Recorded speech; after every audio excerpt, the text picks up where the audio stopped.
नमस्कार मित्रों। गणतंत्र दिवस की सभी लोगों को हार्दिक शुभकामनाएं। लेकिन गणतंत्र दिवस का यह मौका या 15 अगस्त का कोई मौका हमारे लिए आत्मचिंतन का भी विषय होना चाहिए, आत्मचिंतन का भी दिन होना चाहिए कि हमारी आजादी क्या वास्तविक आजादी है? ऐसी आजादी जिसमें गुलामी के सारे उपकरण जस के तस धर दिए गए हों, वह क्या केवल नाम दे देने से आजादी हो जाती है? उसी तरह गणतंत्र दिवस में ऐसा गणतंत्र जिसमें तंत्र जनगण को खूब अच्छी तरह नचा सकता है, परेशान कर सकता है, तबाह कर सकता है और अपने आप में अपनी भ्रष्टता में ढलने के लिए विवश कर सकता है, क्या वह सच्चा गणतंत्र है? यहां यह भी बात होती है कि इसके निर्माण में मूल चीज कहां से है। देश के मामले में, अपनी जमीन के मामले में, किसी भी चीज के निर्माण और निर्णय में उस जमीन का अपना अतीत बहुत महत्वपूर्ण होता है। क्या हमारे यहां इस महत्ता की को मान्यता दी गई या इसकी उपेक्षा की गई? अगर मान्यता दी गई तो हमारे संविधान में, हमारी गणतांत्रिक व्यवस्था में हमारे पुराने अतीत का कौन सा योगदान है? कहीं किसी ने उससे कोई प्रेरणा ली? दुनिया के सबसे समृद्ध, शक्ति संपन्न देश में, ज्ञान विज्ञान के क्षेत्र में शिखर पर पहुंचे हुए देश में,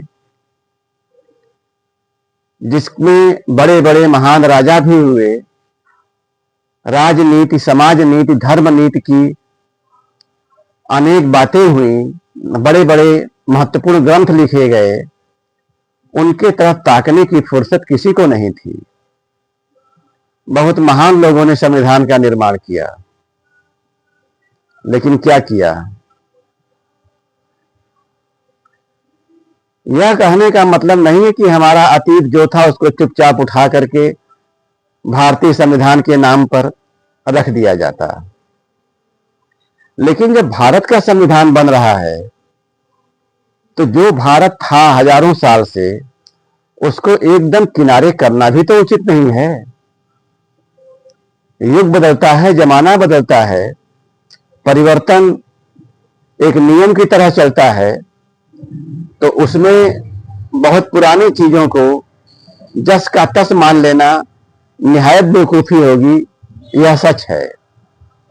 किंतु बिना पीछे की चीजों को ध्यान दिए हुए सीधे आगे बढ़ते चले जाना तो राह भटकने के का रास्ता हो जाएगा। यह तो राह भटकने का मामला बन जाएगा। तो कहीं हमारे यहां ऐसा ही राह भटकाव का मामला तो नहीं है?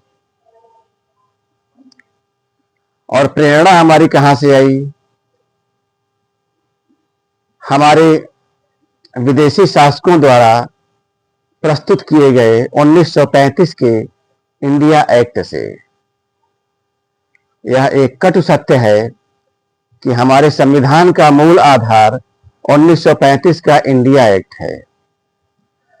अब जिन शासकों ने किसी देश को गुलाम बनाए रखने के लिए, शोषण के तार और पैने करने के लिए, जनता को विविध तरीकों से काबू में करने के लिए एक नियमों कानूनों का पुलिंदा बनाया हो, उसी पुलिंदा को आजादी के नाम पर, एक आजाद देश का संविधान बनाने के नाम पर बड़े प्रेम से, बड़े आदर से ग्रहण कर लिया जाए, तो वह संविधान एक आजाद देश की आकांक्षाओं के, उसकी उड़ान के कितना अनुकूल होगा।